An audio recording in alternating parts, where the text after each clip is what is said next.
Knee replacement surgery से पहले एक बहुत ही कॉमन क्वेश्चन पूछा जाता है कि नी रिप्लेसमेंट के बाद रिहेबिलिटेशन का टाइम क्या होगा।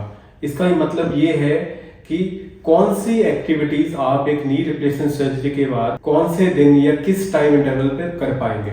Hello, I am doctor Sarvpreet Ahluwalia, joint replacement surgeon at Spa hospital Mohali, और आज हम इस बहुत ही कॉमन क्वेश्चन का आंसर करेंगे। लेकिन नी रिप्लेसमेंट सर्जरी के बाद आजकल लेटेस्ट टेक्निक्स यूज करके और एनेस्थीसिया प्रोटोकॉल यूज करके हम पेशेंट्स को 6 घंटे के अंदर सर्जरी के बाद खड़ा कर देते हैं और कुछ स्टेप्स चलवा भी देते हैं।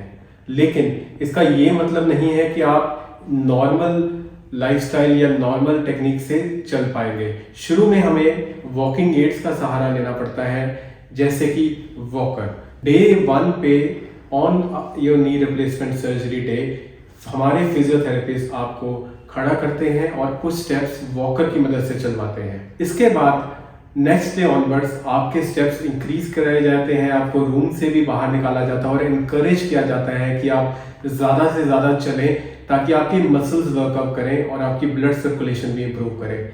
इससे ना तो सिर्फ रिकवरी टाइम शॉर्टन होता है बल्कि कॉम्प्लिकेशंस का रिस्क भी कम हो जाता है, जैसे कि रिस्क ऑफ ब्लड क्लॉट्स।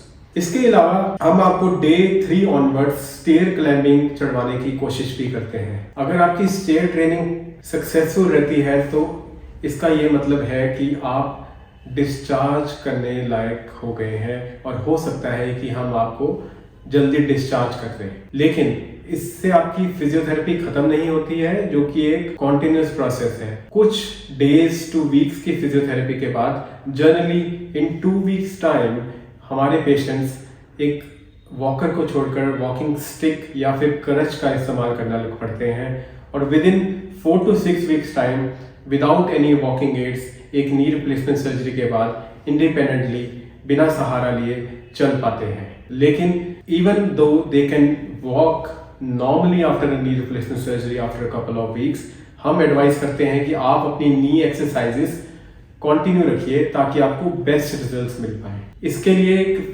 बेहद जरूरी चीज ये है कि एक डॉक्टर, एक ऑर्थोपेडिक सर्जन जो आपका ऑपरेशन कर रहे हैं, उसी की निगरानी या सुपरविजन में आपका फिजियोथेरेपी प्रोटोकॉल भी सेट हो। कई पेशेंट्स हमारे पास ऐसे आते हैं जिनका ऑपरेशन कहीं और हुआ होता है और फिजियोथेरेपी कहीं और चल रही है, तो लैक ऑफ कोऑर्डिनेशन करके दे एंड अप इन स्टिफ नीज, या उनकी मूवमेंट्स कम हो जाती हैं या पेनफुल होती हैं या लिमिटेड होती हैं।